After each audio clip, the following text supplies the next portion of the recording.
Hi hello welcome back to Samruddha Sadana vlogs ಇನ್ ಕನ್ನಡ. ನಾನು ನಿರ್ಮಲಾ. ಬನ್ನಿ ಇವತ್ತಿನ ಇಷ್ಟು ದಿನದ ವ್ಲಾಗನ್ನು ಸ್ಟಾರ್ಟ್ ಮಾಡ್ತಾ ಇದ್ದೀನಿ. ಸಾರಿ, ಇಷ್ಟು ದಿನ ವಿಡಿಯೋ ಹಾಕಲಿಕ್ಕೆ ಆಗಲಿಲ್ಲ. ಇಷ್ಟು ದಿನ ಆಯಿತು, 2 ದಿನ ಆಯಿತು ವಿಡಿಯೋ ಹಾಕಿ ಆಗಲಿಲ್ಲ. ನನ್ನ ವಾಯ್ಸು ಸಹ ಚೇಂಜ್ ಆಗಿದೆ. ಸೊ ತುಂಬ ಬ್ಯುಸಿಯಪ್ಪ, ಸಿಕ್ಕಾಪಟ್ಟೆ ಕೆಲಸ, ಮನೆ ತುಂಬ ನೆಂಟರು. ಸೊ ಅದಕ್ಕೋಸ್ಕರ ವಿಡಿಯೋ ಮಾಡಲಿಕ್ಕೆ ಆಗಲಿಲ್ಲ. ಮತ್ತು ನಾನು ಒಂದು ಹಬ್ಬದಲ್ಲಿ ಓಡಾಡಿ ಆ ಕೆಲಸ ಈ ಕೆಲಸ ಮಾಡಿ ಸೊ ತುಂಬಾ ಒಂದು ರೀತಿ ಟಯರ್ಡ್ ಅನ್ನೋ ಥರ ಅನ್ನಿಸ್ತಾ ಇತ್ತು. ಸೊ ನನಗೆ ರೆಸ್ಟ್ ಬೇಕಾಗಿತ್ತು, ಅದಕ್ಕೋಸ್ಕರ ನಾನು ವಿಡಿಯೋ ಮಾಡಲಿಲ್ಲ. ಸೊ ಸಾರಿ, ತುಂಬ ಜನ ವಿಡಿಯೋ ಬಂದಿಲ್ಲ ಅಂತ ಕಮೆಂಟ್ ಮಾಡ್ತಾಯಿದ್ದೀರಾ. Thank you so much. ಹಾಗೆ ಕ್ಷಮಿಸಿ. ಮತ್ತು ವಿಡಿಯೋನ ಸ್ಟಾರ್ಟ್ ಮಾಡಿದ್ದೀನಿ. ಹಾಗೆ ವಿಡಿಯೋ ನೋಡ್ತಿರೋರೆಲ್ಲ ಒಂದು ಲೈಕ್ ಮಾಡಿ, ಶೇರ್ ಮಾಡಿ, ಕಮೆಂಟ್ ಮಾಡಿ. ಹಾಗೆ ಹೊಸಬ್ರು ಯಾರೆಲ್ಲ ನೋಡ್ತಾ ಇದ್ದೀರಾ ಪ್ಲೀಸ್ ಸಬ್ಸ್ಕ್ರೈಬ್ ಮಾಡ್ಕೊಂಡು ಸಪೋರ್ಟ್ ಮಾಡಿ. ಓಕೆ, ಬನ್ನಿ ವಿಡಿಯೋನ ಸ್ಟಾರ್ಟ್ ಮಾಡ್ತಾಯಿದ್ದೀನಿ. ಇದು ಬಂದು ಸೋಮವಾರದ ವ್ಲಾಗು. ಸೊ ಬೆಳಗ್ಗೆ ಸ್ವಲ್ಪ ಎಳ್ನೀರನ್ನು ತೊಗೊಂಡೆ. ಅದಕ್ಕೆ ಒಂದು ಸ್ವಲ್ಪ ಕಲ್ಲು ಸಕ್ಕರೆ ಹಾಕಿಬಿಟ್ಟು ಎಳ್ನೀರನ್ನು ತೊಗೊಂಡೆ. ನನ್ನ ಫುಡ್ ನೋಡ್ತಿರ್ಬೋದು, ಏನಪ್ಪ ಅಂದರೆ ಗೋಧಿ ನುಚ್ಚು, ಹಾಗೆ ಒಂದು ಸ್ವಲ್ಪ ಫ್ರೂಟ್ಸು, ಬಸ್ಸಾರು ಮಾಡಿದ್ದೆ. ಸೊ ಅದನ್ನು ತೊಗೊಂಡಿದ್ದೀನಿ. ಇದು ಇವತ್ತು ನನ್ನ ಒಂದು ಸೋಮವಾರದ ಲಂಚು. ಸೋಮವಾರ ಏನೇನು ನಡೆದಿದೆ ಅನ್ನೋದನ್ನೇ ಮರೆತು ಬಿಟ್ಟಿದ್ದೀನಿ. ಅದೇನು ಹೇಳ್ತಿರೋ ಏನೋ ನನಗೆ ಗೊತ್ತಿಲ್ಲ. ಇನ್ನು ಒಂದು 11 ಗಂಟೆ ಸುಮಾರಲ್ಲಿ ಊಟ ತೊಗೊಳ್ತಾ ಇದ್ದೀನಿ. ಎಲ್ಲ ಕೆಲಸ ಮುಗಿಸಿ ಇವಾಗ ಸ್ನಾನ ಎಲ್ಲ ಮಾಡಿಕೊಂಡು ಊಟ ಮಾಡ್ತಾಯಿದ್ದೀನಿ. ಇನ್ನು ನಾಳೆ ಅಂದರೆ ಮಂಗಳವಾರಗೆ ತಂಬಿಟ್ಟು ಮಾಡಬೇಕಲ್ವ. ಸೊ ಅದಕ್ಕೋಸ್ಕರ ಇಲ್ಲಿ ಅಕ್ಕಿನ ಬೆಳಗ್ಗೆನೇ ನೆನೆ ಹಾಕಿದ್ದೆ. ಎಷ್ಟು ಒಂದು 9 ಗಂಟೆ ಸುಮಾರಲ್ಲಿ ನೆನೆ ಹಾಕಿದ್ದೆ. ಒಂದು 3 ಗಂಟೆ ಸುಮಾರಲ್ಲಿ ಇವಾಗ ಒಣಗಾಕ್ತಾಯಿದ್ದೀನಿ. ಅಂದರೆ ಸ್ವಲ್ಪ ತೇವ ಇರುತ್ತಲ್ವ, ಸ್ವಲ್ಪ ಹಾರಲಿ ಅಂತ ಹೇಳ್ಬಿಟ್ಟು ಒಂದು ಪಂಚೆ ಮೇಲೆ ಒಣಗಾಕ್ತಾಯಿದ್ದೀನಿ. ಆಂಟಿಯವರು, ಬಿಂದು, ಕಾವ್ಯ ಎಲ್ಲರೂ ಬಂದಿದ್ದರು ಹಬ್ಬಕ್ಕೆ. ಇನ್ನು ಸೋಮವಾರ ಬಂದು ಬೆಳ್ಳದ ಆರತಿ. ಅದಕ್ಕೋಸ್ಕರ ಇಲ್ಲಿ ಏನಂತಾರೆ ಇವ್ರನ್ನ, ವೀರಗಾಸೆ ಇವರು ಮತ್ತು ತಮಟೆಯವರೆಲ್ಲ ಬಂದು ಮನೆ ಹತ್ರ ಸೊ ಕರ್ಕೊಂಡು ಹೋಗುವಂಥದ್ದು. ಇಲ್ಲಿ ಬಿಂದು ಮತ್ತು ಕಾವ್ಯ ಇಬ್ಬರೂ ತೊಗೊಂಡು ಹೋಗ್ತಾ ಇದ್ದಾರೆ ಬೆಳ್ದಾರ್ತಿನ. ನನಗೆ ಮನೇಲಿ ಕೆಲಸ ಇತ್ತು. ಸೊ ಅದಕ್ಕೋಸ್ಕರ ನಾನು ಹೋಗಲಿಲ್ಲ. ವರ್ಷ ಅವರೇ ತಗೊಂಡು ಹೋಗೋದು. ಒಂದು 3-4 ವರ್ಷದಿಂದ ಅವರೇ ತಗೊಂಡು ಹೋಗ್ತಾ ಇದ್ದಾರೆ. ಸೊ ಇವಾಗ ತಗೊಂಡು ಹೋಗ್ತಾ ಇದ್ದಾರೆ. ನಿಜವಾಗ್ಲೂ ಹಬ್ಬನ ತುಂಬಾ ಎಂಜಾಯ್ ಮಾಡಿದ್ವಿ ಗೊತ್ತಾ. ಒಂದು ಮೂಮೆಂಟ್ಸ್ನ ಇವಾಗಲೂ ನೆನೆಸ್ಕೊಂಡ್ರೆ ಒಂಥರ ತುಂಬ ಖುಷಿ ಆಗುತ್ತೆ, ಒಂಥರ ಬೇಜಾರಾಗುತ್ತೆ. ಎಲ್ಲರೂ ಹೋದ್ರಲ್ವ ಮನೆ ತುಂಬ ನೆಂಟರಿದ್ರು. ಸೊ ಎಲ್ಲರೂ ಅವ್ರವ್ರ ಊರುಗಳಿಗೆ ಹೋದರು. ಒಂಥರ ಬೇಜಾರಾಗುತ್ತೆ. ಇವತ್ತಿಗೆ ಎಲ್ಲರೂ ಖಾಲಿ ಆದ್ರಪ್ಪ ಮನೆಯಲ್ಲಿ. ಮನೆ ತುಂಬ ನೆಂಟರಿದ್ರು. ಇವಾಗ ಎಲ್ಲರೂ ಖಾಲಿ ಆದರೂ ಏನೋ ಒಂಥರ ಬೇಜಾರು ಅನ್ನೋ ಥರ ಅನ್ನಿಸ್ತಾ ಇದೆ. ಬಟ್ ಏನೂ ಮಾಡೋಕ್ಕಾಗೋದಿಲ್ಲ. ಈ ಥರ ಮೂಮೆಂಟ್ಸ್ನ ಎಂಜಾಯ್ ಮಾಡಲೇಬೇಕು ಅಲ್ವಾ. ಹಬ್ಬ ಹರಿದಿನಗಳಲ್ಲಿ ಮನೆ ತುಂಬ ನೆಂಟರಿರ್ತಾರೆ. ಆ ಒಂದು ಹ್ಯಾಪಿನೆಸ್ನ ಚೆನ್ನಾಗಿ ಎಂಜಾಯ್ ಮಾಡಬೇಕು.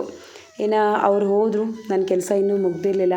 ನೆಂಟರು ಬರ್ತಾರೆ ಅಂತ ಹೇಳಿ ಅಡುಗೆ ಎಲ್ಲ ಮಾಡ್ತಾಯಿದ್ದೀನಿ. ಒಬ್ಬಟ್ಟು, ಅನ್ನ, ರಸಮ್ ಈ ಥರ ಎಲ್ಲ ಮಾಡಿದ್ದೀನಿ. ಹಾಗೆ ಅವ್ರನ್ನ ಕಳಿಸ್ಬಿಟ್ಟು ನಾನಿವಾಗ ರೆಡಿಯಾಗಿ ಹೋದೆ. ಅಲ್ಲಿ ಅಗ್ನಿಕುಂಡ ಹಾಕ್ತಾರೆ ದೇವ್ರ ಮುಂದೆ. ಬಸವೇಶ್ವರ ದೇವಸ್ಥಾನ ಅಂತ ಇದೆ ಊರಲ್ಲಿ. ಅದ್ರ ಮುಂದೆ ವರ್ಷವೂ ಈ ರೀತಿ ಅಗ್ನಿಕುಂಡ ಹಾಕ್ತಾರೆ. ಈ ಸತಿ ಸ್ವಲ್ಪ ಬೇಗನೆ ಮಾಡೋಣ ಅಂತ ಹೇಳಿ ಪ್ಲ್ಯಾನ್ ಮಾಡ್ಕೊಂಡು 5 ಗಂಟೆಗೆಲ್ಲನೂ ರೆಡಿಯಾಗಿ ಅಂತ ಹೇಳಿ ತಮಟೆ ಹೊಡ್ಕೊಂಡು ಬಂದು ಹೇಳಿಬಿಟ್ಟು ಹೋದರು. ಬಟ್ 5 ಗಂಟೆ ಆಗಲಿಲ್ಲ. 7:30 ಆಯಿತು. ಅವ್ರು ಬಂದು ನಮ್ಮನ್ನೆಲ್ಲ ಕರ್ಕೊಂಡು ಹೋಗಿ ಅಲ್ಲಿ ಪೂಜೆ ಮಾಡೋ ಅಷ್ಟೊತ್ತಿಗೆ 7:30 ಆಯಿತು. ನೋಡ್ತಿರ್ಬೋದು ಇಷ್ಟು ವಿಜೃಂಭಣೆಯಿಂದ ಆಚರಣೆ ಮಾಡ್ತಾ ಮಾಡ್ತಾ ಇದ್ದೀವಿ.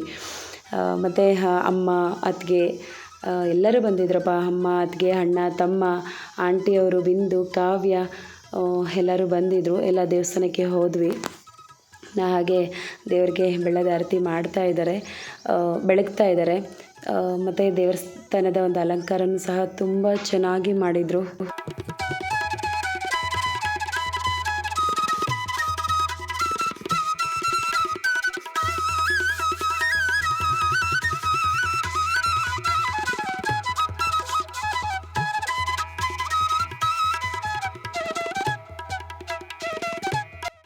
ಇನ್ನು ಹಾಗೆ ದೇವಸ್ಥಾನದಿಂದ ಹೊರಟು ಬಂದ್ವಿ. ಬರೋ ಅಷ್ಟೊತ್ತಿಗೆ 9 ಗಂಟೆ ಆಗಿತ್ತು. ಸೊ ನಾನಿನ್ನು ಅಷ್ಟೊತ್ತಲ್ಲಿ ಏನು ಊಟ ಆಗಲಿಲ್ಲಪ್ಪ. ಟೈಮ್ ಕರೆಕ್ಟಾಗಿ ಊಟ ಮಾಡೋದಕ್ಕೆ 3-4 ದಿನದಿಂದ ಟೈಮ್ ಸಿಗ್ತಾ ಇಲ್ಲ ನನಗೆ. ಕರೆಕ್ಟ್ ಟೈಮ್ಗೆ ಊಟ ಮಾಡೋದಕ್ಕೆ, ನನಗೋಸ್ಕರ ಅಂತ ನಾನು ಅಡುಗೆ ಮಾಡ್ಕೊಳ್ಳೋದಕ್ಕೆ ನನಗೆ ಟೈಮ್ ಸಿಗ್ತಾ ಇಲ್ಲ. ನಾನು ಪ್ರಾಂಪ್ಟಾಗಿ ಹೇಳ್ತಾ ಇದ್ದೀನಿ, ಲಿಮಿಟಾಗೆ ತೊಗೊಳ್ತಾ ಇದ್ದೀನಿ ಫುಡ್ಡು. ಬಟ್ ಟೈಮ್ ಕರೆಕ್ಟಾಗಿ ತೊಗೊಳ್ತಾ ಇಲ್ಲ, ನೀರು ತೊಗೊಳ್ತಾ ಇಲ್ಲ. ಬಟ್ ನನ್ನ ಒಂದು ವೆಯ್ಟಲ್ಲಿ ಯಾವುದೇ ರೀತಿಯಾದಂಥ ವೇರಿಯೇಷನ್ ಇಲ್ಲ. ಓಕೆನಾ. ಕರೆಕ್ಟ್ ವೆಯ್ಟಲ್ಲೇ ಇದ್ದೀನಿ ನಾನು, ಜಾಸ್ತಿನೂ ಆಗಲಿಲ್ಲ ಕಮ್ಮಿನೂ ಆಗಲಿಲ್ಲ, ಅದೇ ಒಂದು ವೆಯ್ಟಲ್ಲೇ ಮ್ಯಾನೇಜ್ ಮಾಡ್ಕೊಂಡು ಹೋಗ್ತಾ ಇದ್ದೀನಿ. ಯಾಕಂದರೆ ತುಂಬ ಓಡಾಡ್ತಿದ್ದೀನಿ ಅಲ್ವಾ, ಆ ಕೆಲಸ ಈ ಕೆಲಸ ಮಾಡ್ಕೊಂಡು ತುಂಬ ಓಡಾಟ ಇದೆಯಲ್ವಾ, ಸೊ ಅದಕ್ಕೋಸ್ಕರ ನನ್ನ ವೆಯ್ಟ್ ಜಾಸ್ತಿ ಆಗಲಿಲ್ಲ. ನೋಡ್ತಿರ್ಬೋದು ಮನೆ ತುಂಬ ಜನ ಅಂದರೆ ನೆಂಟರಿದ್ದಾರೆ, ಸೊ ಅವ್ರಿಗೆಲ್ಲ ಎಲ್ಲ ಈಚೆಗಡೆ ಕೂತಿದ್ರಪ್ಪ. ಫುಲ್ಲು ಮನೆ ಒಳಗಡೆ ಶೆಕೆ ಅಂತ ಹೇಳಿ ಆಚೆಗಡೆ ಚೇರ್ಸ್ ಎಲ್ಲ ಹಾಕ್ಕೊಂಡು ಆಚೆಗಡೆನೇ ಊಟ ಮಾಡಿದ್ರು. ಆನಂತರ ಒಂದು ಬೆಳಗ್ಗೆ ಮಂಗಳವಾರದ ಬೆಳಗ್ಗೆ ಇದು. ಸೊ ನಾನು ರಾತ್ರಿ ಎಷ್ಟು ಒಂದೂವರೆ ಅವರ್ ಅಷ್ಟೇನಪ್ಪ ನಿದ್ದೆ ಮಾಡಿದ್ದು. ಆ ಕೆಲಸ ಈ ಕೆಲಸ ಮಾಡಿಕೊಂಡು ಇನ್ನು ನಾಳೆ ಭಟ್ರು ಬರ್ತಾರಲ್ವ ನಾನ್ ವೆಜ್ ಅಡುಗೆ ಎಲ್ಲ ಮಾಡೋದಕ್ಕೆ, ಅವರು ಹೇಳಿದರು ಈ ಶುಂಠಿ ಬೆಳ್ಳುಳ್ಳಿ ಮತ್ತು ಈ ಚಿಲ್ಲಿ ಪೇಸ್ಟ್ ಎಲ್ಲ ಮಾಡಿ ಇಟ್ಟಿರಿ ಅಂತ ಹೇಳಿ, ಅದನ್ನೆಲ್ಲ ರೆಡಿ ಮಾಡಿಕೊಂಡು ತಂಬಿಟ್ಟಿಗೆಲ್ಲ ರೆಡಿ ಮಾಡಿ ಮಾಡ್ಕೊಂಡಿದ್ದೆ. ನೈಟ್ ನಿದ್ದೆ ಇರಲಿಲ್ಲ. ಆನಂತರ ಬಂದು ಅಮ್ಮ ಒಂದು ತಂಬಿಟ್ಟಿಗೆಲ್ಲ ಸ್ವಲ್ಪ ಅಲಂಕಾರ ಮಾಡ್ತಾಯಿದ್ದಾರೆ. ಹಾಗೆ ಭಟ್ರು ಬಂದಿದ್ದರು. ಸೊ ಅವ್ರು ಅಡುಗೆ ಕೆಲಸ ಮಾಡ್ತಾಯಿಲ್ಲಿ ನಾವು ಅಷ್ಟೊತ್ತಿಗೆ ಹೋಗಿ ದೇವರುಗಳಿಗೆ ಏನು ತಂಬಿಟ್ಟಾರತಿ ಮಾಡ್ಕೊಂಬಂದ್ಬಿಡೋಣ, ಅಂದರೆ ಪೂಜೆ ಮಾಡ್ಕೊಂಬಂದ್ಬಿಡೋಣ ಅಂತ ಹೇಳಿ ಬಂದ್ವಿ. ನಾನು, ಬಿಂದು, ಕಾವ್ಯ, ನಮ್ಮ ಅತ್ತಿಗೆ ಅಂದರೆ ಅಣ್ಣನ ಹೆಂಡತಿ, ಹಾಗೆ ನಾನು ಇಷ್ಟು ಜನ ಬಂದ್ವಿ. ಎಲ್ಲ ಒಂದು ಬ್ಯಾಗಲ್ಲಿ ಹಾಕ್ಕೊಂಡು ಬಂದ್ವಿ. ಏನಾದರೂ ಮಾಡ್ಕೊಳ್ಳಿ ನೀವು ಮನೇಲಿ, ನಾವು ಹೋಗಿ ಫಸ್ಟ್ ಪೂಜೆಗೆ ಮಾಡ್ಕೊಂಬಂದ್ಬಿಡ್ತೀವಿ ಅಂತ ಹೇಳಿ ಬಂದ್ರಪ್ಪ. ನೋಡ್ತಿರ್ಬೋದು ನಾವು ಬರೋಷ್ಟೊತ್ತಿಗೆ ಒಂದು 8:30 ಆಗಿತ್ತು ಟೈಮು. ಅಷ್ಟೊತ್ತಿಗೆ ಎಷ್ಟು ಜನ ಬಂದಿದ್ದಾರೆ ಅಂತ ಹೇಳಿ ನಾವೇ ಫಸ್ಟ್ ಬಂದಿದ್ದೀವೇನೋ ಅಂತ ಅಂದ್ಕೊಂಡ್ವಿ. ಬಟ್ ಇಲ್ಲ, ನಮಗಿಂತ ಫಸ್ಟೇ ಬಂದೆಲ್ಲ ಪೂಜೆ ಮಾಡ್ತಾಯಿದ್ದಾರೆ. ಬೆಳಗ್ಗೆ 5 ಗಂಟೆಯಿಂದ ಸ್ಟಾರ್ಟ್ ಆಗಿರೋದಂತೆ. ಸೊ ಇವಾಗ ಪೂಜೆ ಮಾಡ್ತಾಯಿದ್ವಿ. ಏನು ಚೆನ್ನಾಗಿ ಗೊತ್ತಾ, ಅಂದರೆ ಈ ಎಲ್ಲರಿಗೂ ಆ ಥರನೇನಪ್ಪ, ನಾವು ಬೇಗ ಪೂಜೆ ಮಾಡ್ಕೊಂಡು ಹೋಗ್ಬೇಕು, ನಾವು ಬೇಗ ಪೂಜೆ ಮಾಡ್ಕೊಂಡು ಹೋಗ್ಬೇಕು ಅಂತ ಹೇಳಿ ಎಲ್ಲರಿಗೂ ಆ ಥರನೇ ನುಗ್ಗಲು ಮಾಡಿಕೊಂಡು ಹಂಗೋ ಹಿಂಗೋ ಪೂಜೆ ಮಾಡ್ಕೊಂಡು ಬಂದುಬಿಟ್ಟೆ ನಾನು. ಸೊ ನಿಂತ್ಕೊಂಡಿದ್ರೆ ಹಾಗೆ ನಿಂತ್ಕೊಂಡೇ ಇರಬೇಕು. ಸೊ ಮಧ್ಯೆ ನುಗ್ಗಿ ಪೂಜೆ ಮಾಡ್ಕೊಂಬಂದರೆ ಬೇಗ ಆಗುತ್ತೆ. ಇನ್ನು ಬಂದಾದಮೇಲೆ ಇನ್ನು ಫಸ್ಟ್ ದೇವರಿಗೆ ನಾವಿಲ್ಲಿ ಬಂದಿದ್ದು, ಮಧುರಮ್ಮ ದೇವರಿಗೆ ಫಸ್ಟ್ ಪೂಜೆ ಮಾಡಿಕೊಂಡು ಆಮೇಲೆ ಹೋಗಿ ಬೇರೆ ದೇವರುಗಳಿಗೆಲ್ಲ ಪೂಜೆ ಮಾಡೋಣ ಅಂತ ಹೇಳಿ ಬಂದ್ವಿ. ಟೋಟಲ್ ನಾವು ಒಂದು 4 ದೇವರುಗಳಿಗೆ ಪೂಜೆ ಮಾಡಿದ್ವಿ. ಮೇಯ್ನ್ 4 ದೇವರುಗಳಿಗೆ ಪೂಜೆ ಮಾಡಿ ಟೋಟಲ್ 5 ದೇವರಿಗೆ ಕೊಡೋದು. ಸೊ 4 ದೇವರಿಗೆ ಪೂಜೆ ಮಾಡಿಕೊಂಡು ಆಮೇಲೆ ಒಂದು 2 ಗಂಟೆ ಸುಮಾರಲ್ಲಿ ಇನ್ನೊಂದು ದೇವರಿಗೆ ಪೂಜೆ ಮಾಡಿರೋ ಅಂಥದ್ದು. ನಾನು ಲಾಸ್ಟ್ ವಿಡಿಯೋದಲ್ಲಿ ತೋರಿಸಿದ್ದೆ. ಸೊ ಯಾರೋ ನನ್ನ ಫ್ರೆಂಡ್ ಅರ್ಶಿನ ಕುಂಕುಮಕ್ಕೆ ಕರೆದಿದ್ರು ಅಂತ ಹೇಳಿ ಈ ಒಂದು ದೇವಸ್ಥಾನಕ್ಕೆ ಬಂದಿದ್ನಲ್ವ. ಸೊ ಇಷ್ಟು ಚೆನ್ನಾಗಿ ಅಲಂಕಾರ ಮಾಡಿದ್ದಾರೆ ಗೊತ್ತಾ, ನೋಡೋದಕ್ಕೆ ಒಂಥರ ಖುಷಿ. ತುಂಬ ಚೆನ್ನಾಗಿ ಅಲಂಕಾರ ಮಾಡಿದ್ರಪ್ಪ. ಬನ್ನಿ ಯಾವ ರೀತಿ ಅಲಂಕಾರ ಮಾಡಿದರು ಅನ್ನೋದನ್ನು ತೋರಿಸ್ತೀನಿ. ಏನಂದರೆ ವಿಡಿಯೋ ಮಾಡೋದಕ್ಕೆ ಏನೋ ಅನ್ನೋ ಥರ ಭಯ ಆಗ್ತಾಯಿತ್ತು. ನೋಡ್ತಿರ್ಬೋದು ಒಂದೊಂದು ದೇವರಿಗೆ ಒಂದೊಂದು ಮುಖ ಅಲಂಕಾರ ಯಾವ ರೀತಿ ಮಾಡಿದ್ದಾರೆ ಅಂತ ಹೇಳಿ. ವರ್ಷವೂ ಇದೇ ರೀತಿಯೇ ಮಾಡೋದು. ಸೊ ಇದು ಅವರು ಹರಕೆ ಹೊತ್ಕೊಂಡಿದ್ರಲ್ವ, ಸೊ ಅವರು ಮಾಡಿಸೋ ಅಂಥದ್ದು ಅಂತ ಕೇಳಿದ್ದೀನಿ. ನನಗೂ ಸರಿಯಾಗಿ ಗೊತ್ತಿಲ್ಲ. ನಾನು ಹೇಳಿದ್ನಲ್ವ, ಸೊ ಯಾರೋ ಒಬ್ಬರು ಹರಕೆ ಹೊತ್ಕೊಂಡು ಈ ಒಂದು ದೇವಸ್ಥಾನನ ಕಟ್ಟಿಸಿದ್ದಾರೆ ಅಂತ ಹೇಳಿ, ವರ್ಷ ಬಂದು ಈ ರೀತಿ ಪೂಜೆ ಮಾಡಿಸ್ತಾರೆ ಅಂತ ಹೇಳಿ ನಾನು ಲಾಸ್ಟ್ ವಿಡಿಯೋದಲ್ಲೇ ಹೇಳಿದ್ದೆ. ಸೊ ಮೇ ಬಿ ಅವರು ಮಾಡಿಸಿರ್ಬೋದೇನೋ ಅಂತ ನಾನು ಅನ್ಕೊತೀನಿ. ನನಗೂ ಅಷ್ಟು ಸರಿಯಾಗಿ ಗೊತ್ತಿಲ್ಲ, ಯಾಕಂದರೆ ಅಜ್ಜಿ ತಾತ ಹೇಳ್ತಾಯಿದ್ರು ಅವಾಗೆಲ್ಲ. ಸೊ ಅವ್ರಿಗೆ ಇಲ್ಲಿ ಏನೋ ಹರಕೆ ಹೊತ್ಕೊಂಡು ಹೋದ್ಮೇಲೆ ಅವ್ರಿಗೆ ಏನೋ ಚೆನ್ನಾಗಾಗಿದೆಯಂತೆ. ಸೊ ಅದಕ್ಕೋಸ್ಕರ ವರ್ಷ ಊರ ಹಬ್ಬದ ದಿನ ಅವರಿಲ್ಲಿ ಅಲಂಕಾರ ಮಾಡಿಸಿ ಪೂಜೆ ಮಾಡಿಸ್ತಾರೆ ಅಂತ ಹೇಳಿ ಹೇಳ್ತಾಯಿದ್ರು, ಕೇಳಿದ್ದೀನಿ. ಸೊ ಮೇ ಬಿ ಅವ್ರು ಮಾಡಿಸಿರ್ಬೋದೇನೋ ಅಂತ ನಾನು ಅಂದ್ಕೊಳ್ತೀನಿ, ನನಗೂ ಗೊತ್ತಿಲ್ಲ. ಹಾಗೆ ಪೂಜೆ ಎಲ್ಲ ಮಾಡಿದ್ದಾಯಿತು. ಇನ್ನು ಈ ಕಡೆ ಆ ಒಂದು ದೇವರಿಗೆ ಪೂಜೆ ಮಾಡಾದಮೇಲೆ ಈ ಕಡೆ ಬಂದ್ವಿ. ಇಲ್ಲೊಂದು ಪುಟ್ಟ ಹುತ್ತು ಥರ ಇದೆಯಪ್ಪ. ಇಲ್ಲಿ ಈ ಮಕ್ಕಳಿಗೇನಾದರೂ ಅಮ್ಮ ಏನಾದರೂ ಬರುತ್ತೆ ನೋಡಿ, ಸೊ ಅಂಥ ಟೈಮಲ್ಲಿ ಇಲ್ಲಿ ಪೂಜೆ ಮಾಡ್ತಾರೆ. ಸೊ ಆ ಒಂದು ದೇವರಿಗೆ ಇವಾಗ ಪೂಜೆ ಮಾಡ್ತಾಯಿದ್ದೆ. ಆವಾಗೇ ತೋರಿಸಿರೋ ದೇವರು ಬಂದು ಏಳು ಮಂದಮ್ಮ ಅಂತ ಹೇಳ್ತಾರೆ. ಸೊ ಈ ದೇವರೇನೋ ಗೊತ್ತಿಲ್ಲಪ್ಪ, ನನಗೆ ಹೆಸರು ಗೊತ್ತಿಲ್ಲ. ಹಾಗೆ ಪೂಜೆ ಮಾಡ್ಕೊಂಡು ಬಂದ್ವಿ. ಇನ್ನು ನನಗೆ ಈ ಥರನೇ ಪೂಜೆ ಮಾಡಬೇಕು, ಆ ಥರನೇ ಪೂಜೆ ಮಾಡಬೇಕಂತ ನಿಜವಾಗ್ಲೂ ಗೊತ್ತೇ ಇರಲಿಲ್ಲ. ಮದುವೆ ಆದಮೇಲೆ ಒಂದೊಂದಾಗಿ ಕಲಿತ್ಕೊಂಡೆ. ಈ ಕಡೆ ಎಲ್ಲ ನಾನು ಸಾಮಾನ್ಯವಾಗಿ ಬರೋದಿಲ್ಲ. ಈ ಥರ ಊರ ಹಬ್ಬದ ಟೈಮಲ್ಲಿ ಮಾತ್ರ ನಾನು ಈ ಕಡೆ ಎಲ್ಲ ಓಡಾಡೋದು. ಸೊ ಇನ್ನು ನಾರ್ಮಲ್ ಟೈಮಲ್ಲಿ ಅಂದರೆ ಮನೆ ಆಯಿತು ಅಂಗಡಿ ಆಯಿತು ಅಷ್ಟೇ ಬಿಟ್ಟರೆ ಊರೊಳಗಡೆ ಅಂತೂ ನಾನು ಅಜ್ಜನೇ ಹೇಳೋದಿಲ್ಲ. ನನಗೆ ಇಷ್ಟವೂ ಆಗೋದಿಲ್ಲ, ನಾನು ಬರೋದೂ ಇಲ್ಲ. ಎಲ್ಲಾದರೂ ಹಸ್ಬೆಂಡ್ ಜೊತೆ ಹೋದಾಗ ಔಟ್ಸೈಡ್ ಅಂದರೆ ಎಲ್ಲಾದರೂ ಊರುಗಳಿಗೆ ಹೋದಾಗ ಮಾತ್ರ ಈ ಥರ ಊರು ಒಳಗಡೆಯಿಂದ ಹೋಗ್ತೀನಿ. ಬಿಟ್ಟರೆ ಈ ಹಬ್ಬದ ಟೈಮಲ್ಲೇ ಬರೋ ಅಂಥದ್ದು. ವರ್ಷಕ್ಕೊಂದ್ಸತಿ ಈ ಕಡೆ ಹೆಜ್ಜೆ ಇಡ್ತೀನಿ ಅಷ್ಟೇ. ಸೊ ಇನ್ನು ಪೂಜೆ ಮಾಡ್ತಾಯಿದ್ವಿ. ನಾನು ನಮ್ಮ ಅತ್ತಿಗೆ ಇಬ್ಬರೂ ಪೂಜೆ ಮಾಡ್ತಾಯಿದ್ದೀವಿ. ಟಿಫನ್ ಕೂಡ ಏನೂ ಮಾಡಿರಲಿಲ್ಲ. ಇವಾಗಂತೂ ನನ್ನ ಒಂದು ಟೈಮಿಂಗ್ಸ್ ಎಲ್ಲ ಚೇಂಜ್ ಆಗೋಗ್ಬಿಟ್ಟಿದೆ. ಹೆಂಗೆ ಅಂದರೆ ಟೈಮ್ ಕರೆಕ್ಟಾಗಿ ಊಟ ತೊಗೊಳಕ್ಕಾಗ್ತಾಯಿಲ್ಲ. ಇಲ್ಲ ಏನೋ ಟೈಮ್ ಕರೆಕ್ಟಾಗಿ ಊಟ ತೊಗೊಳಕ್ಕೂ ಆಗ್ತಿಲ್ಲ.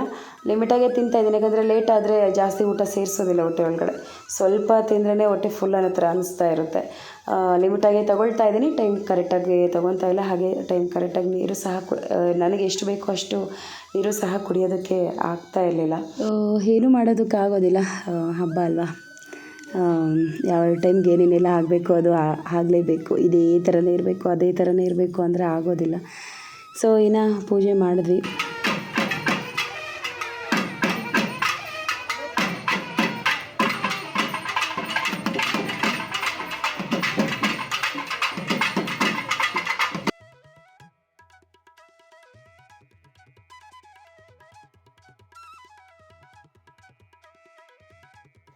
ಇನ್ನು ಇದು ಬಂದು ಲಾಸ್ಟ್ ದೇವರು. ಇಲ್ಲಿ ಒಂದು ಹೊಂಗೆ ಮರ ಇದೆ. ಇದಕ್ಕೊಂದು ಸ್ಟೋರಿನೇ ಇದೆಯಪ್ಪ. ನಮ್ಮ ಅಣ್ಣನಿಗೆ ಹುಷಾರಿರ್ಲಿಲ್ವಂತೆ ಚಿಕ್ಕ ವಯಸ್ಸಲ್ಲಿ. ಎಲ್ಲೆಲ್ಲೋ ತೋರಿಸಿ ಏನೇನೋ ಮಾಡಿದ್ರು, ಬಟ್ ಹುಷಾರಾಗಲಿಲ್ವಂತೆ. ಆಮೇಲೆ ಅಮ್ಮ ತವರು ಮನೆ ಇದೆ ಅಲ್ವಾ, ಸೊ ಇಲ್ಲಿಗೆ ಬಂದ್ರಂತೆ. ಬಂದಾದಮೇಲೆ ಎಲ್ಲೆಲ್ಲೋ ತೋರಿಸಿದ್ದೀನಿ, ಏನೂ ವಾಸಿ ಆಗಲಿಲ್ಲ. ಏನು ಮಾಡೋದು ಹಂಗೆ ಹಿಂಗೆ ಅಂತ ಅಂದ್ಕೊಂಡಿದ್ದಾಗ ಈ ಒಂದು ದೇವ್ರ ಹತ್ರ ಬಂದು ಇಲ್ಲೊಂದು ಹೊಂಗೆ ಮರ ಕಾಣಿಸ್ತಾ ಇದೆ ನೋಡಿ, ಅಲ್ಲಿ ಆ ದೇವ್ರ ಹಿಂದೆ ಮರ ಕಾಣಿಸ್ತಾ ಇದೆ ನೋಡಿ. ಸೊ ಅದರಲ್ಲಿ ಈ ಹೊಂಗೆ ಕಾಯಿ ಬಿಡುತ್ತಲ್ವ, ಹೊಂಗೆ ಬೀಜ, ಹೊಂಗೆ ಕಾಯಿ ಅಂತ ಹೇಳ್ತಾರೆ ನೋಡಿ. ಸೊ ಅದನ್ನು ಏನು ಆ ಒಂದು ದೇವರಿಗೆ ಪೂಜೆ ಮಾಡಿ ಆ ಒಂದು ಕಾಯಿನ ತೊಗೊಂಡೋಗಿ ಅಣ್ಣನ ಕುತ್ತಿಗೆಗೆ ಅದಕ್ಕಂತೂ ಆ ಒಂದು ಕಾಯಿಗೆ ಹೋಲ್ ಮಾಡಿ ದಾರ ಹಾಕಿ ಕುತ್ತಿಗೆಗೆ ಕಟ್ಟಿದ್ರಂತೆ. ಸೊ ಆವಾಗ ಅಣ್ಣ ಕ್ಯೂರ್ ಆದನಂತೆ. ಸೊ ಒಂದು ಸ್ಟೋರಿ ಇದೆ ಇದಕ್ಕೆ. ಅಷ್ಟು ಒಂದು ಪವರ್ಫುಲ್ ದೇವರು ಅಂತ ಹೇಳ್ತಾರೆ. ನಮ್ಮ ಒಂದು ಹಿಂದೂ ಸಂಪ್ರದಾಯದಲ್ಲಿ ಈ ಥರ ಒಂದು ದೇವರುಗಳಿಗೆ ತುಂಬಾ ಮಹತ್ವ ಇದೆ ಗೊತ್ತಾ.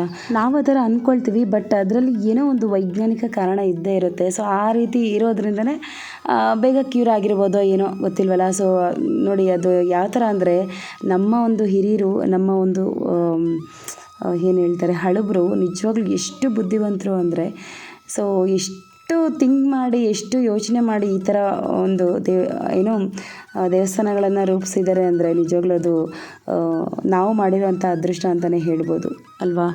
ಸೊ ಇವಾಗ ಪೂಜೆ ಮಾಡ್ತಾ ಇದ್ದೀವಿ. ಇಲ್ಲೂ ಅಷ್ಟೇ, ಮಕ್ಕಳಿಗೇನಾದರೂ ಅಮ್ಮ ಬಂದರೆ ಮತ್ತು ತುಂಬ ಕೆಮ್ತಿರ್ತಾರೆ ನೋಡಿ, ಹೆವಿ ಕೆಮ್ಮಿರುತ್ತೆ ನೋಡಿ. ಸೊ ಅಂಥವ್ರಿಗೆ ಬಂದು ಇಲ್ಲಿ ಕರ್ಕೊಂಬಂದು ಪೂಜೆನೂ ಸಹ ಮಾಡಿಸ್ಕೊಂಡು ಹೋಗ್ತಾರೆ. ಈ ರೀತಿ ಇರುತ್ತೆ.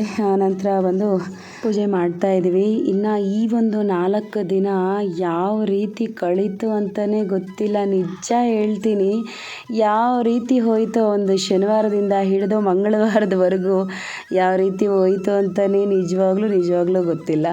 ಆ ರೀತಿ ಕೆಲಸ ಹೆವಿ ಬ್ಯುಸಿ ಅಂದರೆ ಬ್ಯುಸಿ. ಸ್ವಲ್ಪ ಹೊತ್ತು ಕುತ್ಕೊಳ್ಳೋದಕ್ಕೂ ಕೂಡ ನನಗೆ ಟೈಮ್ ಸಿಗ್ತಾ ಇರಲಿಲ್ಲ. ಆದರೂ ಆಂಟಿಯವರು ಮತ್ತು ಆಂಟಿ ಮಕ್ಕಳು ಎಲ್ಲರೂ ತುಂಬ ಅಂದರೆ ತುಂಬ ಹೆಲ್ಪ್ ಮಾಡಿದ್ರು ಗೊತ್ತಾ. ಯಾವಾಗಲೂ ಹಾಗೆ ಈ ಥರ ಹಬ್ಬ ಹರಿದಿನಗಳು ಬಂದಾಗ ಎಲ್ಲರೂ ನನ್ನ ಒಂದು ಕೆಲಸದಲ್ಲಿ ಭಾಗಿಯಾಗ್ತಾರೆ, ಓಕೆನಾ. ಸೊ ಅಯ್ಯೋ ಅವ್ರು ಕೆಲಸ ಮಾಡ್ತಿದ್ದಾರೆ, ನಾವೇನು ಕೆಲಸ ಮಾಡೋದು, ನಾವು ಸುಮ್ಮನೆ ಕೂತ್ಕೊಳ್ಳೋಣ ಹಂಗೆ ಹಿಂಗೆ ಅಂತ ಏನು ಯಾವತ್ತೂ ಮಾಡೋದಿಲ್ಲ, ಯಾವಾಗಲೂ ಮಾಡೋದು ಇಲ್ಲ, ಮಾಡಲೂ ಇಲ್ಲ ಇದುವರೆಗೂ. ಸೊ ನಮ್ಮ ಮನೆ ನಮ್ಮ ಒಂದು ಕೆಲಸ ಅನ್ನೋ ಥರನೇ ಮಾಡ್ತಾರೆ. ಅದರಲ್ಲಂತೂ ನಾನು ತುಂಬಾ ಅದೃಷ್ಟ ಮಾಡಿದ್ದೀನಿ. ಇನ್ನು ಹಾಗೆ ಪೂಜೆ ಗೀಜೆ ಎಲ್ಲ ಮಾಡಿದ್ದಾಯಿತು. ಇವಾಗ ಒಂದು ಸ್ವಲ್ಪ ಏನೋ ತಂಬಿಟ್ಟನ್ನು ತಿಂದು ಎಲ್ಲರಿಗೂ ಹಂಚ್ತಾ ಇದ್ದೀನಿ. ಸ್ವಲ್ಪ ಎಲ್ಲರಿಗೂ ಸುಮ್ಮನೆ ಅದು ಒಂದು ರೀತಿ ಪ್ರಸಾದ ಅನ್ನೋ ಥರ ತಿನ್ನಲಿ ಅಂತ ಹೇಳಿ ಕೊಡ್ತಾ ಇದ್ದೀನಿ. ಹಾಗೆ ಗಾಡಿ ಎತ್ಕೊಂಡ್ಬಂದಿದ್ಲು ಕಾವ್ಯ. ಅಕ್ಕ ನೀನೇ ಎತ್ಕೊಂಡು ಹೋಗು ಅಂತ ಹೇಳ್ತಾ ಇದ್ಲು. ಇನ್ನು ನಮ್ಮ ಅತ್ತಿಗೆನ ಕಳಿಸಿ, ಮಗು ಇದ್ರಲ್ವ ಮನೆಯಲ್ಲಿ, ಸೊ ಅದಕ್ಕೋಸ್ಕರ ಕಳಿಸ್ದೆ. ಹೋದರು. ಇನ್ನು ಒಬ್ಬೊಬ್ಬರಾಗೆ ಬಂದಿದ್ದಾರೆ. ಮತ್ತು ನಾಳಿನ ಒಂದು ವಿಡಿಯೋದಲ್ಲಿ ಏನೇನೆಲ್ಲ ಆಗುತ್ತೆ ಏನು ಅನ್ನೋದನ್ನು ನೋಡೋಣ. ನಾನು ಬರೋಷ್ಟೊತ್ತಿಗೆ ಅಮ್ಮ ಮನೆ ಹೊರಿಸ್ತಾಯಿದ್ರು. ನಾನು ಬೇಗ ಹೊರಟುಬಿಟ್ನಪ್ಪ. ಇನ್ನು ಭಟ್ರನ್ನ ಅಂದರೆ ಪೂಜೆ ಮಾಡ್ಕೊಂಬರೋದಕ್ಕೆ ನಾನು ಬೇಗ ಹೊರಟೆ. ಅಮ್ಮ ನೀನು ಎಲ್ಲ ಮನೆಯೆಲ್ಲ ಕ್ಲೀನ್ ಮಾಡು, ನಾವು ಪೂಜೆ ಮಾಡ್ಕೊಂಡು ಬಂದುಬಿಡ್ತೀವಿ ಅಷ್ಟೊತ್ತಿಗೆ ಅಂತ ಹೇಳಿ. ಇನ್ನು ಹಾಗೆ ಭಟ್ರನ್ನ ಕರೆಸಿದ್ವಿ. ನಾಳೆ ತೋರಿಸ್ತೀನಪ್ಪ ಏನೇನೆಲ್ಲ ನಡೀತು ಏನು ಅನ್ನೋದನ್ನು ನಾಳೆ ತೋರಿಸ್ತೀನಿ. ಇದಾಗಿತ್ತು ಇವತ್ತಿನ ಒಂದು ವಿಡಿಯೋ. ಇಷ್ಟು ದಿನ ವೀಡಿಯೋ ಹಾಕಲಿಲ್ಲ, ಇವಾಗ ವೀಡಿಯೋ ಹಾಕಿದ್ದೀನಿ. ಮುಂದೆ ಹಿಂದೆ ಯಾವ ರೀತಿ ಸಪೋರ್ಟ್ ಮಾಡ್ತಾಯಿದ್ರೋ ಮುಂದೆನೂ ಅದೇ ರೀತಿಯೇ ಸಪೋರ್ಟ್ ಮಾಡಿ ಅಂತ ಕೇಳ್ಕೊಡ್ತೀನಿ. ಮತ್ತು ನೆಕ್ಸ್ಟ್ ವೀಡಿಯೋದಲ್ಲಿ ಭೇಟಿ ಆಗ್ತೀನಿ. ಅಲ್ಲಿವರೆಗೂ thank you for the watching. Bye bye.